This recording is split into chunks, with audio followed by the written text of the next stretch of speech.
देखो, मनीषा गुलाटी के केस में Punjab state women commission act के अंदर उनको 3 साल की पहले अपॉइंटमेंट मिली थी। उसको 2020 के अंदर 3 साल फर्दर एक्सटेंड कर दिया था सरकार ने 2024 तक। All of sudden change of government के बाद उन्होंने एक लेटर और ऑर्डर किया कि हमने जो एक्सटेंशन का 2020 का ऑर्डर था वो गलती से बोनाफाइड मिस्टेक से इशू कर दिया, क्योंकि हमारे पास पावर ऑफ एक्सटेंशन नहीं है। कोई शोकाज नोटिस नहीं दिया, कोई अपॉर्चुनिटी ऑफ हियरिंग नहीं दी, सडनली ये ऑर्डर आ जाता है कि ये इसको रिमूव कर दिया जाए। हम हाई कोर्ट में उस ऑर्डर के खिलाफ आए हैं। हम 3 ग्राउंड्स के ऊपर आए थे। एक तो ये कि पावर ऑफ अपॉइंटमेंट किसी भी सरकार या सेंट्रल गवर्नमेंट के साथ gives power of extension also. 2020 में जो सरकार थी उसने टोटल एप्लीकेशन ऑफ माइंड से इनकी परफॉर्मेंस देखते हुए इनको 3 साल की एक्सटेंशन दी थी। तो ये कहना कि इनके पास पावर नहीं है, मिस्टेक नहीं है, ये टोटली मेलाफाइड है, गलत है। और एक सुप्रीम कोर्ट ने recently director of enforcement director के मामले में भी ये होल्ड किया हुआ है कि सेंट्रल गवर्नमेंट के पास भी पावर है एक्सटेंड करने की। लाइकवाइज हमने वो प्रोविजन स्टेट एक्ट में दिखाई कि उसके पास पावर है, अनलेस कि उस एक्ट के अंदर बैन किया हो। एक तो हमारी आर्गूमेंट ये थी। दूसरा, हमने कहा कि उसी एक्ट के अंदर डिस्क्वालिफिकेशन के 4-5 ग्राउंड है, वो कोई ग्राउंड पे हमें नहीं किया डिस्क्वालीफाई।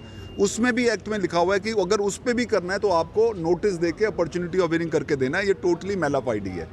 तीसरा, हमने कहा कि नेशनल जो वुमेन कमीशन है और स्टेट्स के भी जो एक्ट हैं उसमें यही 3 साल की या कोई टेन्योर लिखी हुई है। जो गवर्नमेंट प्रेजेंट इन पॉलिटिकल, मैं गवर्नमेंट एक तो पॉलिटिकल और एक स्टेट गवर्नमेंट को कहता हूँ, जो पॉलिटिकल इन पावर है उनकी भी सरकार दिल्ली में है। हमारी नॉलेज के अंदर हम वो ऑर्डर भी निकाल के ला रहे हैं कि वो अपने वहाँ भी एक्सटेंशन दे रहे हैं सिमिलर प्रोविज़न के अंदर। कोर्ट तीसरे मुद्दे पे नहीं गई। कोर्ट ने तो सिंपलिसिटर ये पूछा सरकार से कल, जब हमारी आर्गूमेंट कंप्लीट होगी और हमने जजमेंट की, भाई ये जो आपने पावर ऑफ एक्सटेंशन की बात की है ये तो बिल्कुल गलत है प्राइमा फेसाई, और ये सुप्रीम कोर्ट का जो जजमेंट है बड़ी क्लियर है कि आप विड्रॉ नहीं कर सकते। और हमने कहा कि यही फैसले हर रोज़ कर रही है सरकार कभी लेके, और उन्होंने फिर कहा कि जी शायद हम सुबह तक विड्रॉ कर लें।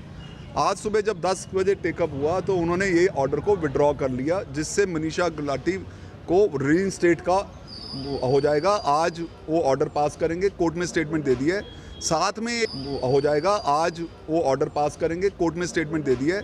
साथ में एक लाइन ये कही कि हमारे को ये है कि हम किसी और ग्राउंड पे शायद उसको टर्मिनेट करें। सो वो उनकी स्टेटमेंट रिकॉर्ड की है, अभी ऑर्डर आना है। हमने ये कहा था कि लिबर्टी मत दो, उनकी स्टेटमेंट रिकॉर्ड कर लो, अभी फाइनल ऑर्डर आना है। ये सारे मुद्दे से ये पता लगता है कि पंजाब सरकार किस डायरेक्शन में जा रही है। इतने महीने आने के बाद कभी वो गवर्नर के साथ लड़ते हैं, कभी ये करते हैं। कोर्टों के अंदर इस तरह से इन्होंने अपने ऑर्डर, जब भी कोई खिलाफ होता है विड्रॉ करने वाला, एक ये अनदर एग्जाम्पल है। Legally total non application of mind है। ये ऑर्डर के अंदर क्लियरली उनको पता था ये लीगल प्रोविज़न है, उनके पास पावर ऑफ एक्सटेंशन है, और किसी से बिना कंसल्ट किए हुए इन्होंने एक दिन के अंदर बिना नोटिस के विड्रॉ कर लिया। ठीक है।